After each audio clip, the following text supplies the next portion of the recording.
we went back to the literature to look at the summaries of studies that were done. And the most recent study was 1980. And if you look at the detail, there were 24 people put on a low carb diet. In fact, they all lost weight and the triglycerides fell, but there was this pesky little rise in LDL, which then they thought would mean that everyone would, have heart disease, and it was a terrible. It was like actually prejudgment on change in LDL cholesterol, but that's going to ring true in the cholesterol class, right? Because there are so many people still focused on the LDL. I just kind of have to chuckle because, by today's standards, a study with only 24 people in it, which is not randomized, it's not a large enough study to make any sort of policy decision by any means. But what it did is that it made it taboo or an unwritten rule that you couldn't study or use low-carb keto diets. So 20 years later, when my group at Duke and Jeff Volek's group started studying the low-carb diet, and we did it because we were concerned about the safety as well.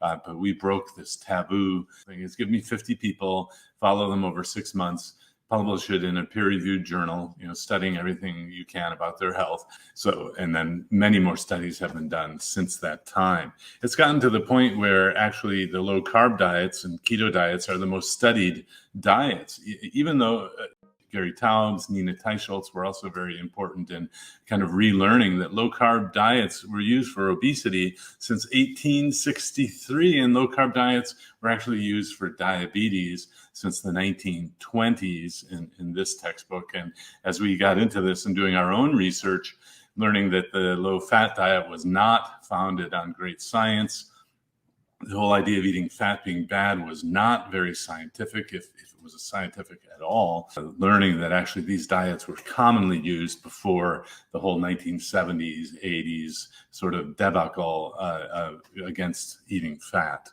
So now I can confidently say that low-fat diets are not science-based. High-fat diets are science-based, and there are actually guidelines now, therapeutic guidelines in the Obesity Medicine Association, the American Diabetes Association, and the Society of Metabolic Health Practitioners have guidelines that show how to use therapeutic carbohydrate restriction, which is the technical term for low-carb diets, how to use them safely. Happy to be on the covers of Woman's World. And here on the far right in 2021, I started using the term prescription strength keto. And if this plan were a drug, it would be approved by the FDA. So I teach a evidence-based and prescription strength keto. And I'm going to go through two cases here. This is a 43-year-old female with a body mass index of 55 kilograms per meter squared. So she's weighing over 300 pounds. She came to the hospital for acute systolic heart failure, meaning a sudden onset of heart failure with shortness of breath and liquid building up in the lung. It's called pulmonary edema. She had an implantable defibrillator placed. This is kind of a common thing that happens now. And there are medications being used for this. And she was being treated, discharged from the hospital with improvement, but still, was overweight and had symptoms of heart failure. So she learned that her father was doing a keto diet. And I have to just say that the word of mouth spread of this is common and extremely important. So she did some internet research and started using a keto app and tested her urine ketones and was using a keto diet on her own. And she lost 15 pounds over 12 weeks, which is fantastic. So she initially lost weight, but hit a plateau and then came to see me at the keto clinic. And her ejection fraction, EF means ejection fraction, that's the amount of blood that's squeezed out of the heart with every heartbeat. And she had severe heart failure with only a 20% ejection fraction. The keto diet was started under my supervision some months later, but she then lost weight after another 10 months or so, down to a BMI of 33.5 or a weight of 180, and her ejection fraction went up to 50%, which means almost a normal squeezing heart.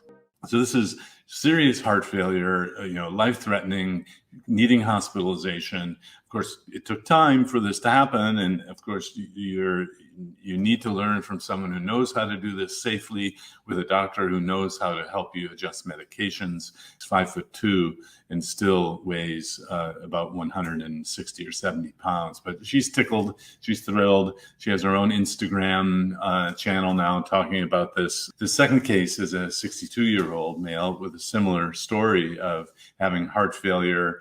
And he did not grow up heavy as a child. He got a weight problem about the age of 48. The most he ever weighed was about 353. He thought weight gain was a result of lack of exercise and eating. Never really heard of a low-carb diet before, and he had never used medications or very low-calorie diets. These are diets you can buy from the doctors. He never used weight loss surgery. He had been minimally active, and an important point there is you don't have to exercise to lose weight. People come to me and they have no energy most commonly, and this still will work for them. And he was a police officer, retired for several years now. So on his ejection fraction, he had a reduction down to, again, about a 20%, and was increased now to about a 40% ejection fraction. And this just shows his weight trajectory going down over time. Interesting to note that he was sent to the KETO medicine clinic by a cardiologist. So, yes, heart doctors, cardiologists are open to the idea of using a keto diet, and you can see that his weight has come down over time. He's still on medications there on the far right, and it's just an important reminder to do this with a physician or medical person who is comfortable using this kind of approach. What does the heart use for energy? What fuel does it use? This is a recent study that basically shows the heart uses fat for fuel. And the pie chart here, the gray and the yellow really comes together like this. FFA means free fatty acids. On the normal heart on the left, the 85.9% of the heart energy was derived from free fatty acids, from fat. So the heart muscle uses fat for fuel, 86%. You can see at the very bottom, so ketones, 6.4%, amino acids or proteins, 4.6%, lactate, 2.8%. Other is less than 1%. Other includes sugar. And it doesn't even show up on this pie chart in the normal heart. Now, in the heart and heart failure, there's a little more use of ketones, a little more use of lactate and amino acids, but there still is the majority of the energy used by the heart muscle is fat, the free fatty acids. This makes sense because fat carries the most energy in the molecule, most energy per gram. Now, this is not common knowledge among cardiologists. In fact, in the 2020, the people who did this paper writes here, the heart primarily consumed fatty acids, and I underlined it, unexpectedly little glucose. The heart has always used fatty acids.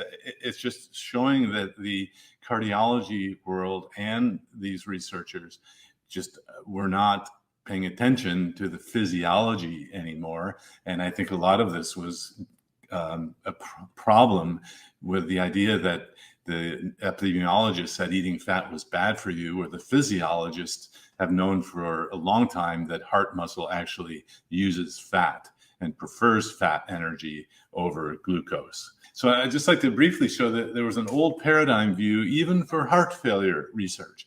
There's an old paradigm view in terms of the blood cholesterol. There's an old paradigm view in terms of eating fat. And it was thought that the heart needed more glucose, more sugar. In fact, studies were done to infuse, meaning giving intravenously, glucose and insulin during myocardial infarctions, during heart attacks. The doctors did studies to push glucose into the cells with insulin, and the studies were negative. The infusion of glucose and insulin during heart failure did not lead to improved outcomes. So that was just kind of thrown out the window. And now that it's pretty widely known that the heart uses more ketones when it's failing than when it's non-failing, there's this reluctance to say, well, it's because ketones are good for the heart, right? If you knew sugar was good, ketones and fat are bad, you would reluctantly show that ketones are increased, and then you would say something like this: whether this change is adaptive or maladaptive is not known. No, fatty acids and ketones are good for the heart. It's pretty clear. It's just not being accepted by people in the old paradigm, because that would basically mean that you're changing the ways, and the research that you've done was basically off base. The last bullet here, which is really fascinating. Remember, we've come through a time when doctors think medications are the only way to deal with things. There's a new medication class called an SGLT2 inhibitor that certainly reduces heart failure readmission rates. It's being used widely by cardiologists today. But there's an unintended consequence in some people, that they get ketoacidosis and can be actually have life-threatening and hospitalizations as a result of it. But the current thinking is the possible mechanism is ketosis, and written by a researcher who knows nothing about the nutritional ketosis paradigm. This is the Hattori paper. Basically is saying that maybe these drugs work because they give ketones, and ketones are good for the heart. So there's a pharmacological ketosis happening today from these sorts of medications. What I use and what I talk about is nutritional ketosis, meaning just changing the food, you can get ketones and have the benefits of ketones around.